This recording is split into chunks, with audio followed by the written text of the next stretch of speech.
Welcome, everyone. Thank you all for joining us today. I am Gershom Margolis. I'm the founder of Imperial Advisory, and thank you for joining us for this first session of our Business Health webinar series. Shout out to Dean. I think this was his idea. So thank you.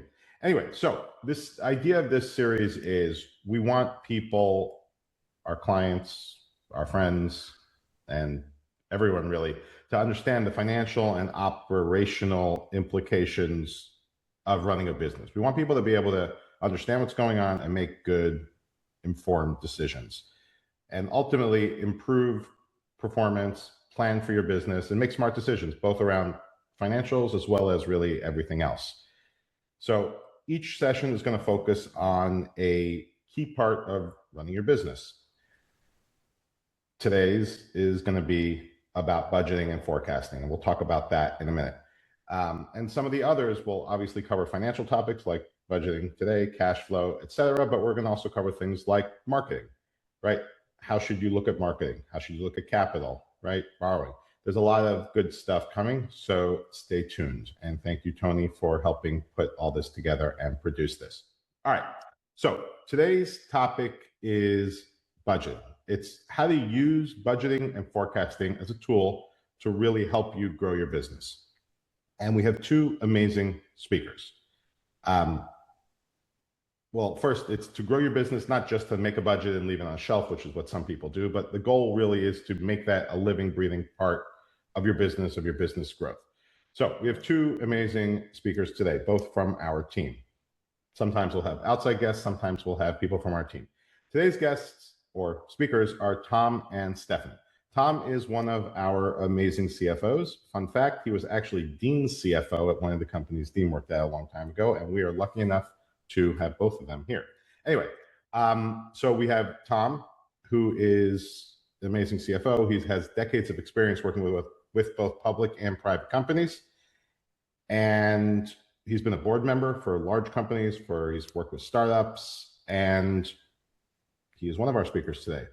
Along with Tom, we have Stephanie. Stephanie is our FP&A specialist. She's got around 20 years of experience working in accounting and finance. She worked in consumer goods, as how I would describe it, food specifically. And at some point, her company got bought by Nestle. And we were lucky enough to poach her from Nestle. So if you like Nestle's food, you can thank Stephanie. All right, so Tom and Stephanie are going to educate us today on a lot of what they learned in the past from working at big, sophisticated companies and help us understand how those things are applied to smaller companies.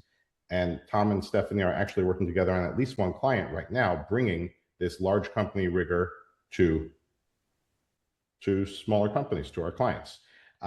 One thing before I tell Tom and Stephanie to take it away, I like to just welcome the people from our team. So Tom and Stephanie, you're speaking. Welcome to you both. Welcome, Dean. Welcome, Tony. Thank you for putting this on. Welcome, Adrian. Elizabeth, Marty, and that's who I see on my screen. There's another screen somewhere. And shout out to Buddy Blattner, who is one of our former CFOs, and we welcome you back. Thank you for joining. And thank you to all of our guests. And without further ado, Tom and Stephanie, please take it away. Okay, in deference to my age, I'll start, and Stephanie, who is a young lady, can follow me up. But the topic of budgeting versus forecast, I like to start with some perspective. The objective of all of our activities is to make better business decisions and build successful organizations. We also look forward to having some fun along the way. So I'm going to start with a couple perspective suggestions. One is I have a couple leaders that I look to that may not be characterized as business leaders, but their wisdom is useful. One is the senior senator from Louisiana by the name of Kennedy, who's a good old boy, but an Oxford grad, And he has a saying, thinking about Congress as being do nothing, that when you think about it, doing nothing is difficult because you never know when you're done. And one of the things we want to do is make difficult things easier. And that leads me to another philosopher, a baseball player for the Yankees for years by the name of Yogi Berra. And Yogi would say, nothing difficult is ever easy. And there's some embedded wisdom in that saying as well. So let's put doing something difficult, which is running a business. How do we make it easier? Well, one way we make it easier is to translate the operating metrics or drivers of our business into financial terms that the rest of the world use to measure the effectiveness of a business. Essentially, it's profitability and cash flow. And so what I want to tee up for Stephanie, who will come shortly, and I'll try not to take up too much time, is to embed this idea that budgeting, forecasting, modeling is our effort to translate the drivers of a business, the key metrics that satisfy customers and create efficiency in the production of product or services into something that is measurable and something that we build a model around that allows us to simulate that business in such a way that we can improve the effectiveness of decision making and, importantly, on a day-to-day basis, measure the effectiveness of our organization to deliver a result. So when we think of a budget, it can be thought of as kind of a routine, static activity that's done once a year. We like to think of it as a plan that forces the organization to identify the linkage between activities and aspects of the business that can be measured in financial terms, all the way down to something as very important as cash flow. What creates cash flow? A good budget / plan identifies the drivers of the ultimate success of a business, its profitability and its cash flow, in such a way that you can monitor, measure, and anticipate what's going on with your business. It's really not only a planning tool, but it's also a control mechanism that helps management make not only good decisions, but execute. And typically, to be effective, the business plan of an organization must be aligned with its strategy, its high-level objectives, and the incentives associated with success should also be measurable and part of the process. So it's really dynamic, it's forward-looking, even though a budget sounds like it's backward oriented, and it's updated regularly as conditions change. We improve our effectiveness in management by anticipating the implications of change. What's likely to happen? What do we want to manage not to happen? Now, those are kind of general comments about the process. But again, it's oriented towards decision making and controlling the business to achieve an objective. Now, how do we go about that? In order to understand that more fully, I'm going to turn it over to Stephanie, and she's got some talking documents and words to share with you. Thank you, Tom. Thank you for the introduction. So Tony, if you don't mind just pulling up our slide just for the audience. Yep. We just wanted to outline kind of in very simple terms and kind of in a simple visual of the difference between budgeting and forecasting activities. So as Tom had already started mentioning, and even in my experience in the past, budgeting is that annual process that occurs, a few months out from the end of your year. The view is around 12 months, and we set targets and control spends, as well as aligning with the overreaching goals and objectives from the organization. I saw this firsthand, at Nestle specifically, where you would have a growth target based on a 3 or a 5 year plan, and then you would kind of start building your initial annual plan or budgets around some of those general targets. And I'd also say, as a part of the budgeting process, you're working with several cross-functional partners. So for an example, any inflation assumptions, some of the baselines you would also be considering is headcount from your cost perspective. And then from your top line, you also want to align with your sales and marketing teams. What is going to be driving those top lines, or is your sales and marketing teams aligned with that strategy for the year, that target for growth for sales as an example, and who's going to be accountable for meeting those expectations. When I kind of view, that's kind of an annual budgeting process. It's kind of static. It's based on a period of time, etc. Now, forecasting is a much more dynamic kind of process as a part of FP&A. And what this really does, it's really help make informed decisions. It has a substantial impact on cash flow. If for some reason your top line is changing, as an example, and your product mix is changing, not only do you want to understand all the impacts all the way down your business, including your material costs, if it's, for example, a manufacturing company, you also want to understand how all of that will impact your cash.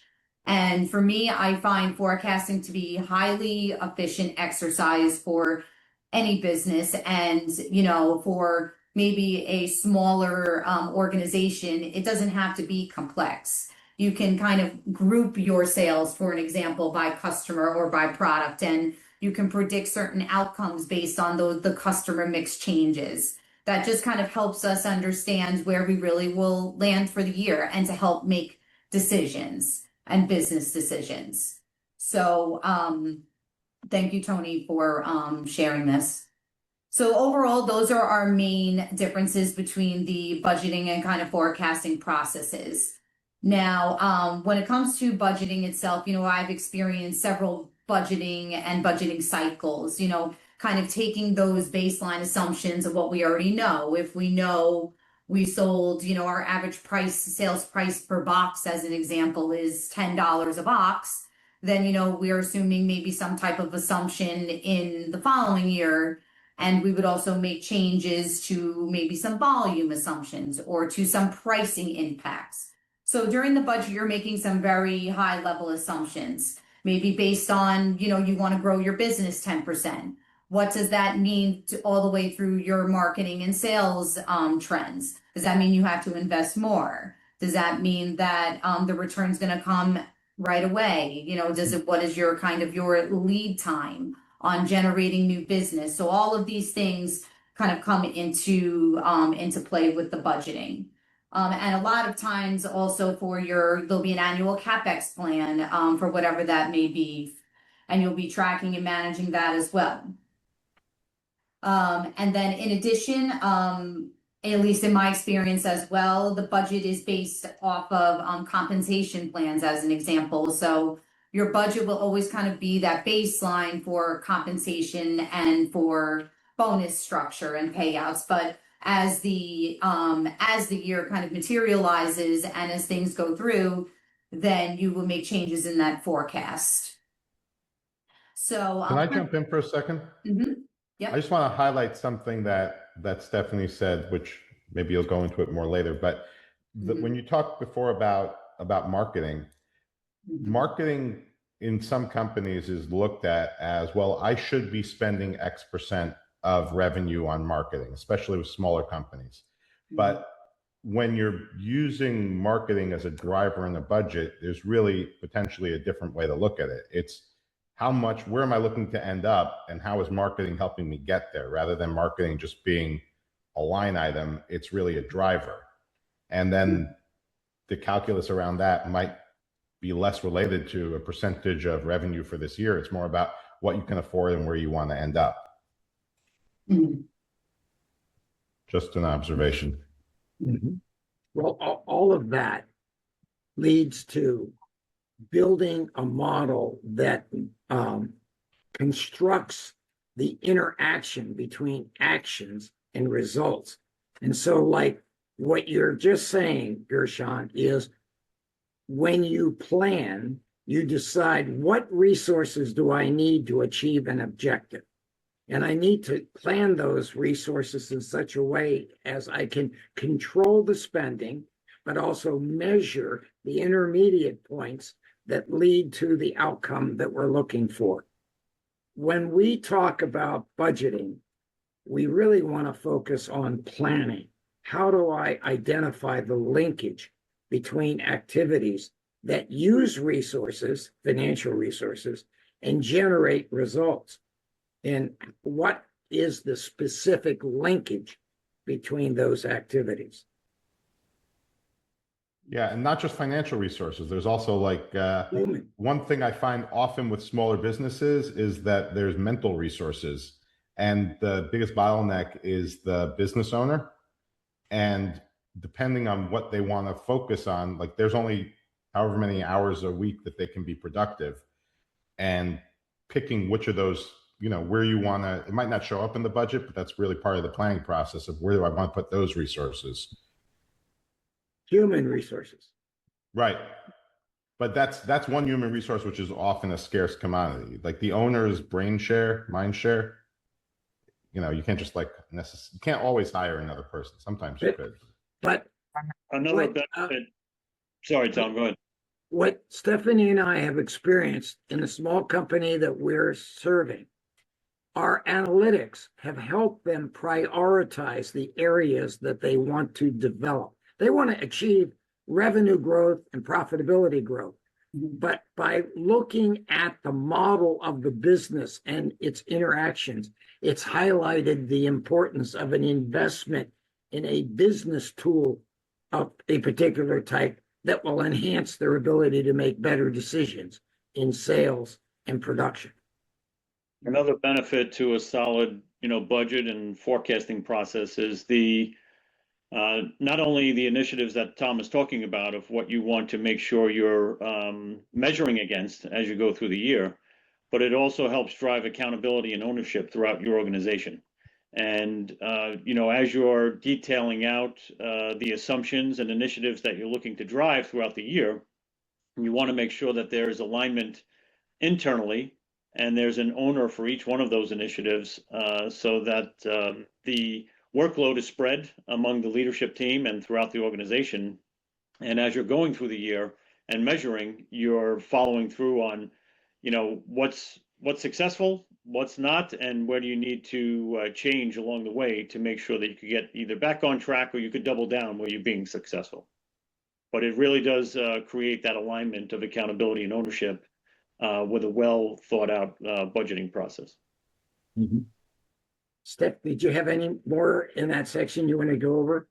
Yeah, I think maybe we talk a little bit about how forecasting kind of now outside of the budgeting process, how now we're kind of in that forecasting and next steps. So as Tom had mentioned, we have been working together with one of our clients and we're helping them not only take all of those metrics and apply it to these financial, how we use them financially. We're also looking for opportunities for cost savings initiatives. We're also identifying any risks to the original budget. And so what we're working very closely with and what Tom is doing is working very closely with their team and identifying how we will achieve these, kind of targets and all of these metrics.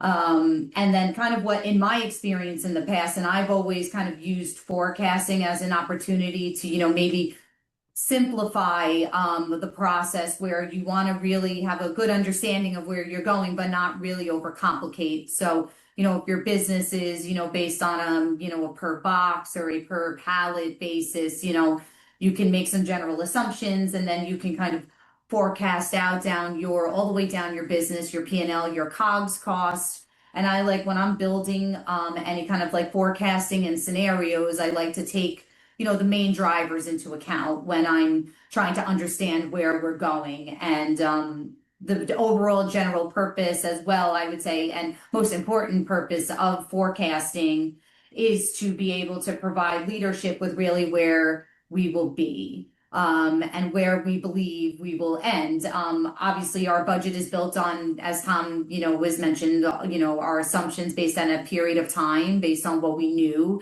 And then throughout the year, that changes, whether for positive or negative events happen that are out of everyone's control. So it's best when you're looking at a forecast, a rolling forecast, looking at seasonality from the prior year, as well as something that Tom and I have been exploring as well, you know, understanding really those drivers, the customer drivers, the cost drivers.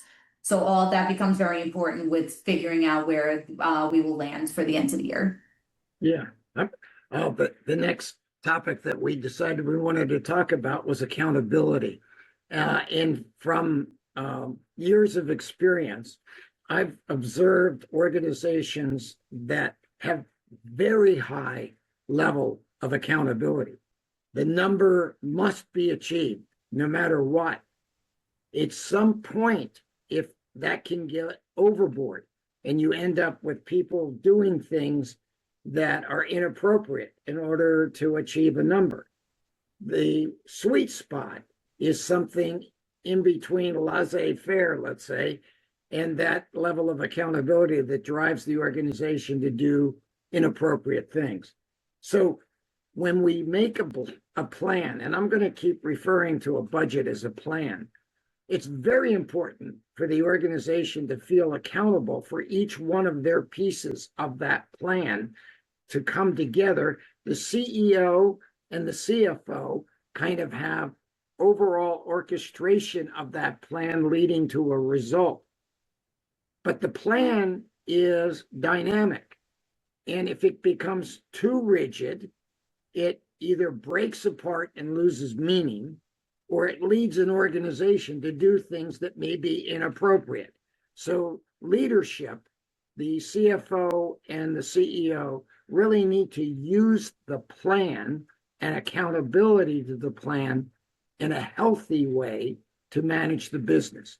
Now, in order to do that, the linkage between individual responsibilities, functional responsibilities in the organization have to be accurately aligned with the result that the organization is looking to.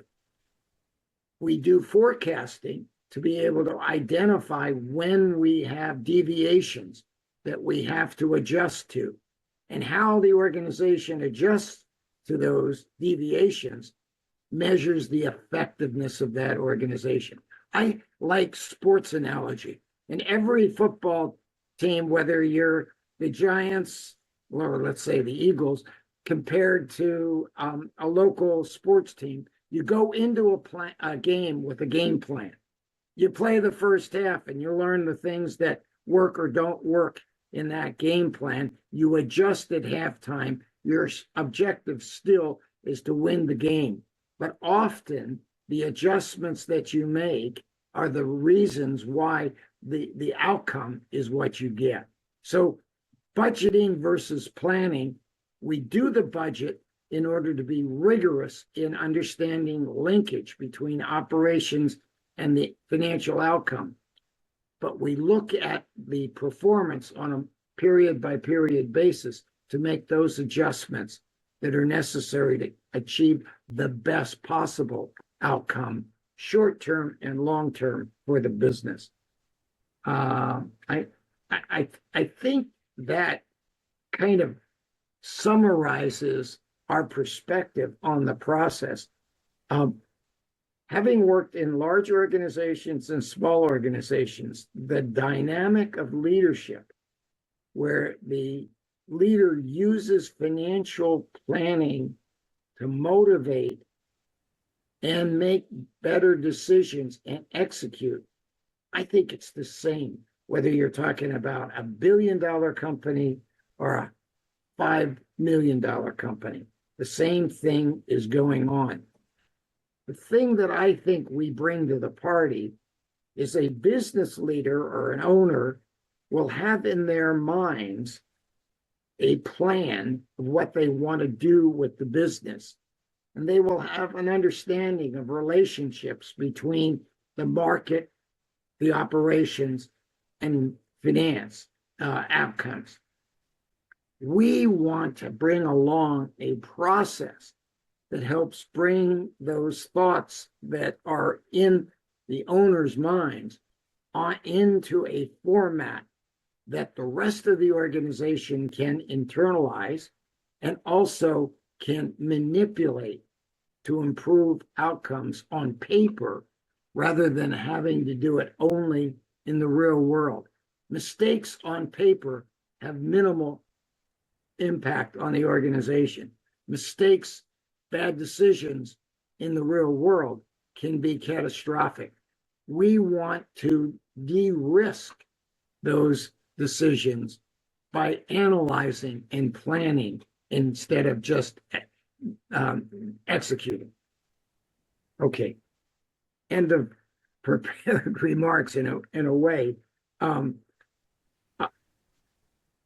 I would welcome the opportunity to talk, and Stephanie can talk a little bit more about best practices in this process that we've learned in prior experiences, but we can apply with the clients that we've been introduced to at Imperial. So for budgeting, best practices really is some of the most important things are having that strategic alignment with your top line, with all of your departments being in sync, and making sure that the goal is the same. Making sure that there is resources, available, and also performance evaluation, where every month we'll be comparing, as an example, our actuals versus our original budget. And although we know the budget is of a period of time and is static, we still evaluate against it to see where we are going. And I would say best modern practices for forecasting is making better operational decisions. So do we have, as we're mentioning, is there a problem in the future that we need to course correct? Do we understand when that risk is occurring? How do we mitigate this risk going forward? And also very importantly, and stay tuned for the next webinar for cash flow visibility, as well as also another critical component of the forecasting kind of best practices. What I've always found valuable, and even large companies and smaller companies, shorten budget cycles. So whether it be like the 3-year to 5-year planning cycle, the annual planning cycle, and invest more time in your immediate future, your 12-month to 18-month rolling forecast. That's where your cash is going to be consumed. Those are the areas that you really want to focus on. And make sure that you always understand and you're aligned with your leadership. And also in regards to forecasting, simplicity is better sometimes at understanding your business. Having the level of detail from your ERP, I found very useful at all different company sizes. And, that really helps drive those decisions effectively. So. Mm-hmm. Well, and we would come back to, from a conceptual standpoint, we want this process to be meaningful as opposed to just a chore. There are situations where budgeting, I think of government activities where a budget is set up and at the end of the year, the objective is to spend the money, as opposed to the objective, which is to make a better service opportunity for who you're trying to provide services for.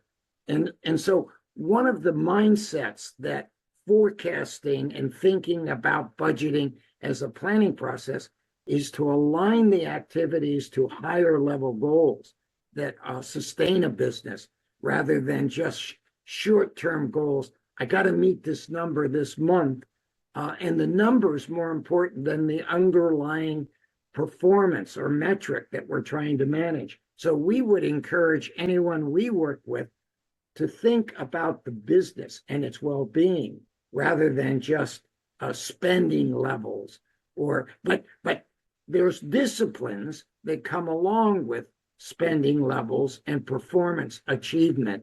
They just need to be balanced for the long-term well-being of the organization and not short-term goals of making a number and losing sight of the importance of activities to the business.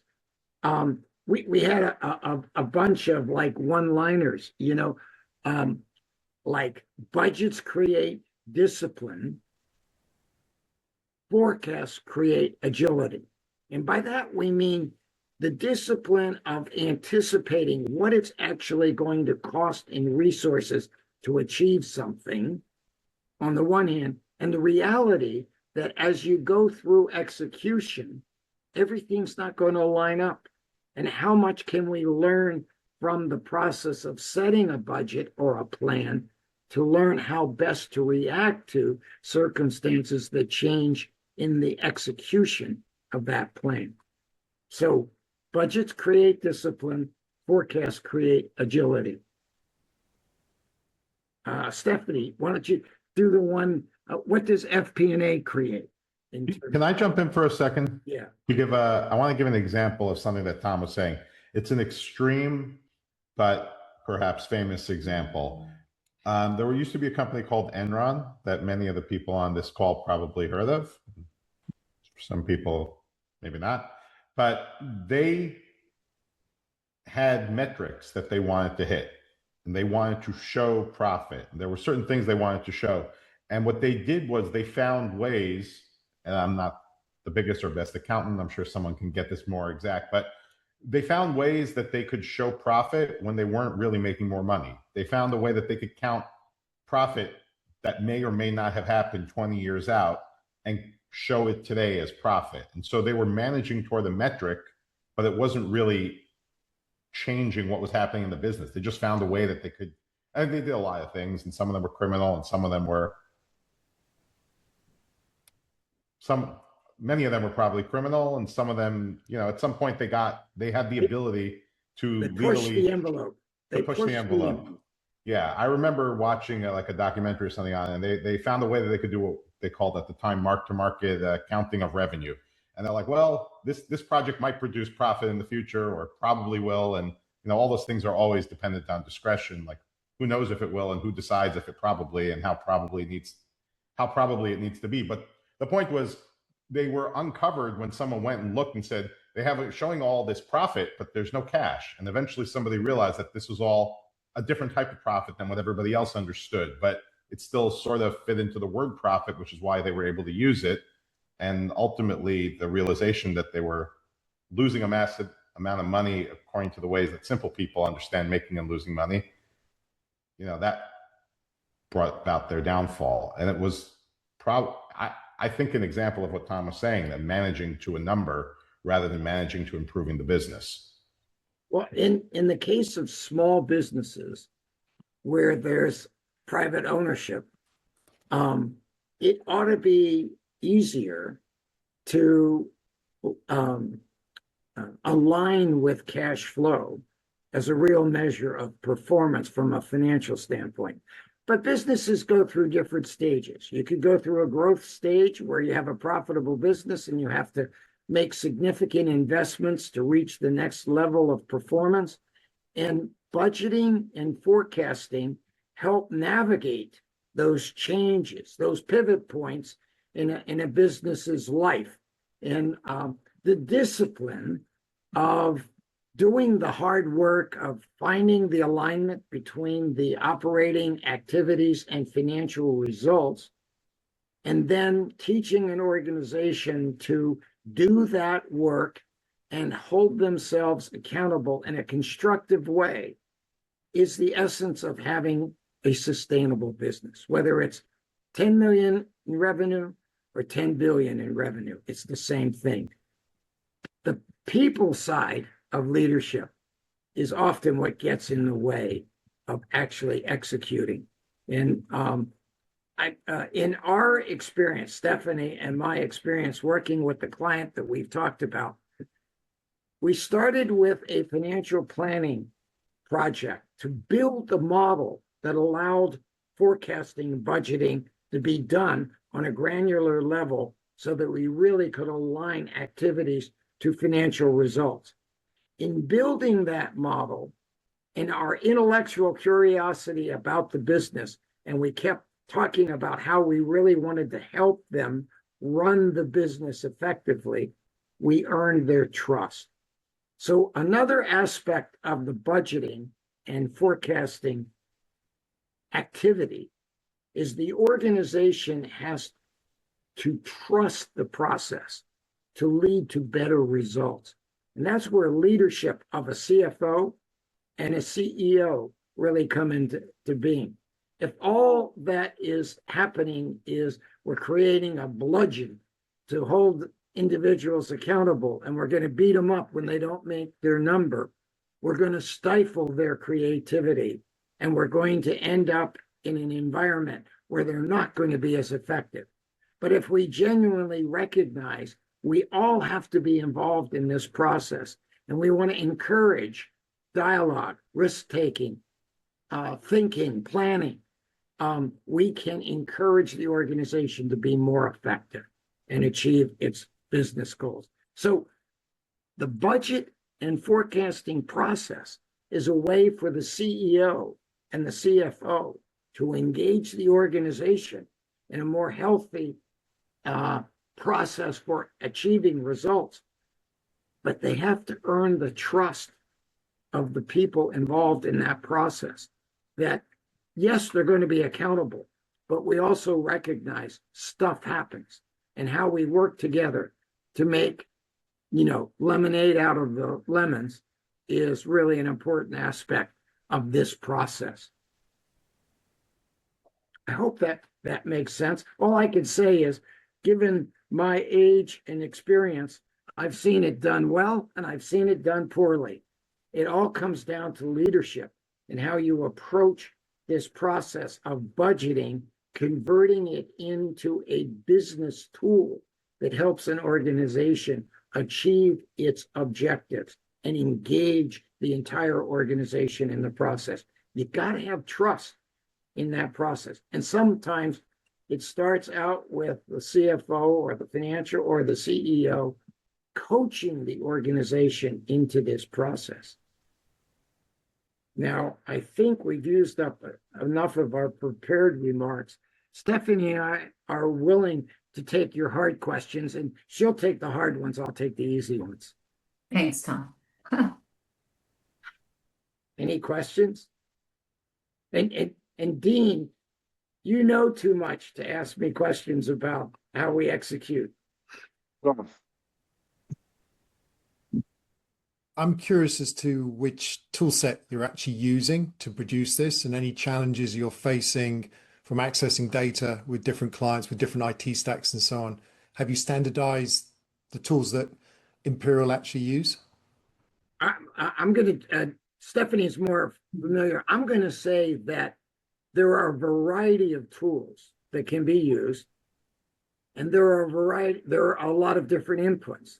Oftentimes we find organizations that are using QuickBooks, and some of what happens in the planning process is to make sure that the chart of accounts and the information flow lend itself to tracking actual performance against debits and credits. And that's part of the process.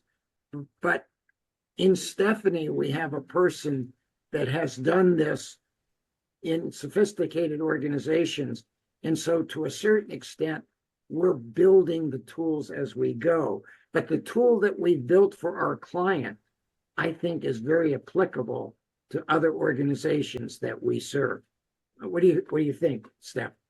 Yes, and also many of our clients, at least with my experience so far, have also been using QuickBooks, which is generally you can manipulate the data and you can create various analysis and views of this data. So we've been fortunate that we've had at least that level of detail, which does help as well with the whole modeling process. Are you pulling data from the CRM, payroll, billing system and so on, or is it typically just the accounting package? It's typically just the GL, the balance sheet, the P&L, kind of structure, and then anything with payroll, as an example, we would pull from their system. It would just be, hours by category and then the dollars. So it's a separate process still, yes. But there are multiple ERPs that do have the ability to import from various sources and have the ability to create, various structures within the ERP.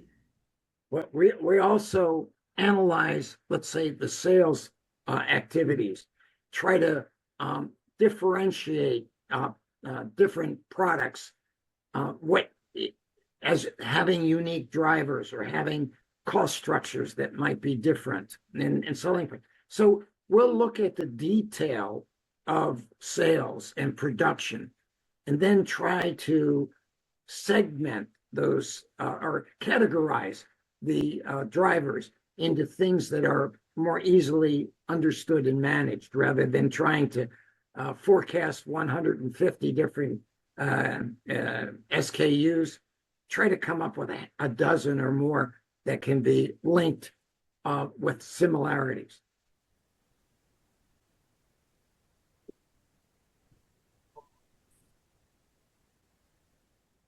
Sounds like we made a good presentation, Steph. They don't have any questions. That's excellent. Well, I can't emphasize enough the human aspect of budgeting and forecasting.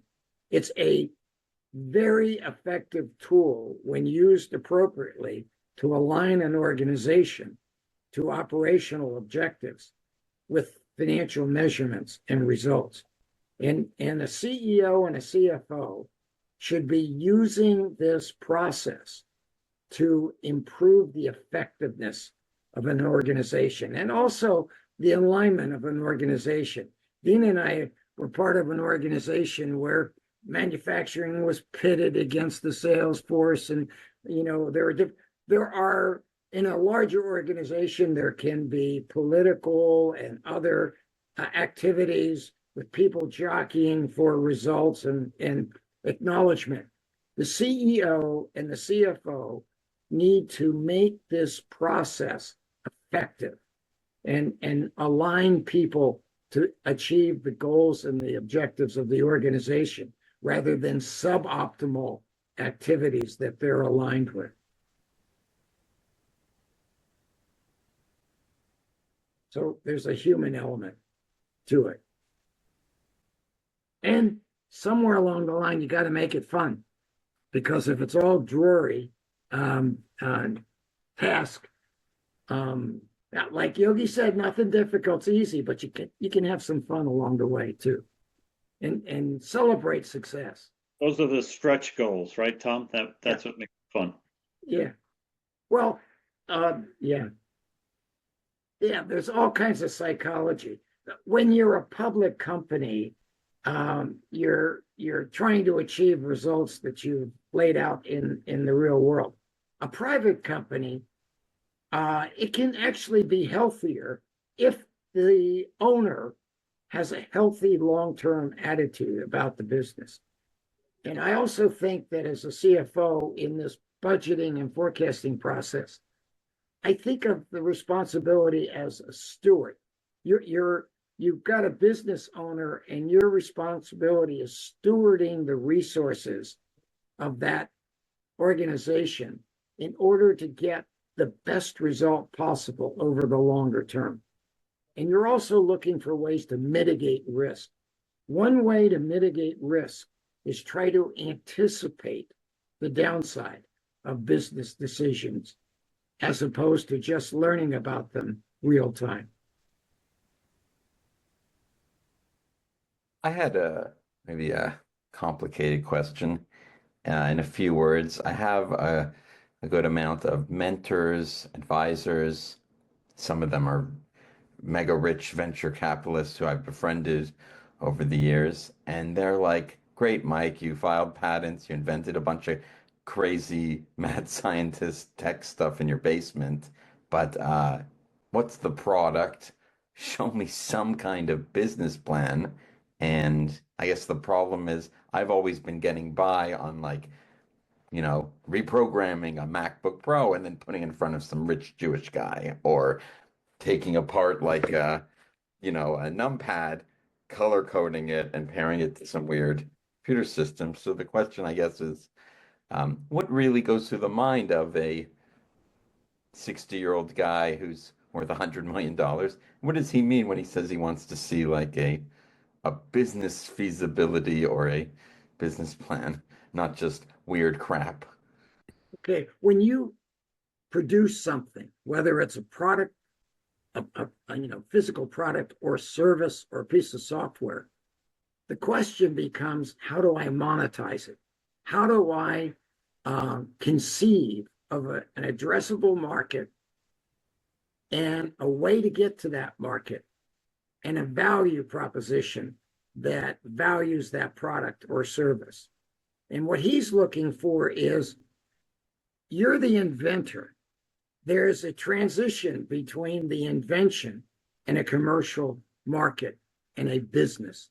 And what I would say, Mike, is while you may not have the internal skill set of visualizing that commercialization, and your skill set is inventing products and services, you need a partner that comes alongside of you and believes in you and your product and services and helps you visualize or plan out how you value the product and service and how you take it to market, how you develop a channel to reach the people that might want to use your product or service. And that's, I don't know that that's a mentor as much as it is a partner that comes alongside of you and helps you understand how to commercialize what it is you've invented. There's a really good framework called Jobs to Be Done, which can be very useful to structure an approach to doing that with a partner who can sort of guide you through that process. But it's incredibly powerful in terms of focusing you.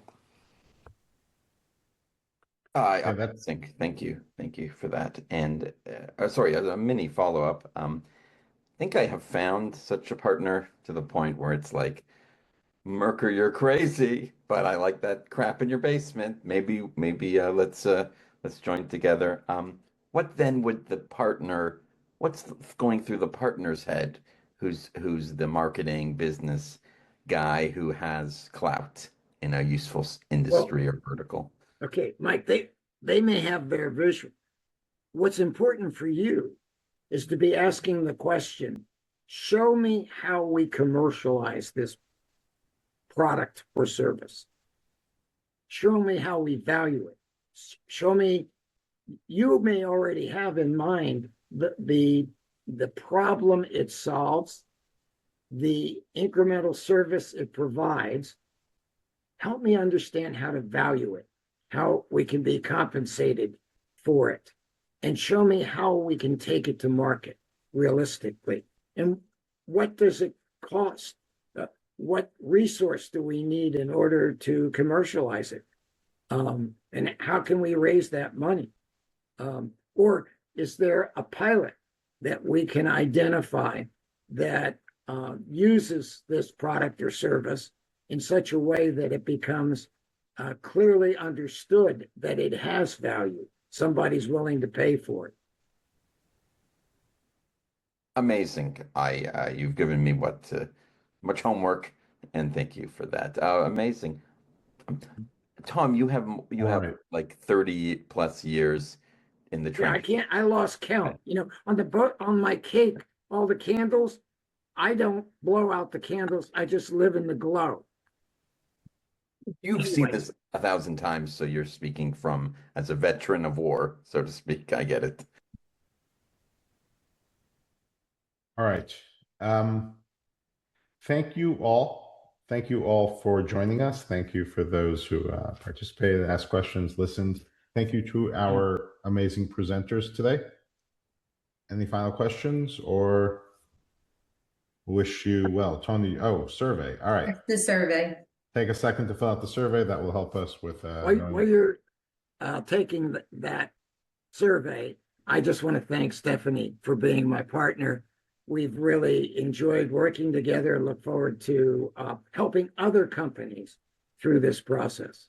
Yes, great. Likewise, Tom, it's been wonderful working with Tom. He's a wonderful mentor as well. Great job, Tom and Stephanie. Thank you. Bye. Thank you both. Thank you again to everyone joining us, and please take a second to fill out the survey. Have a great day. See you all soon.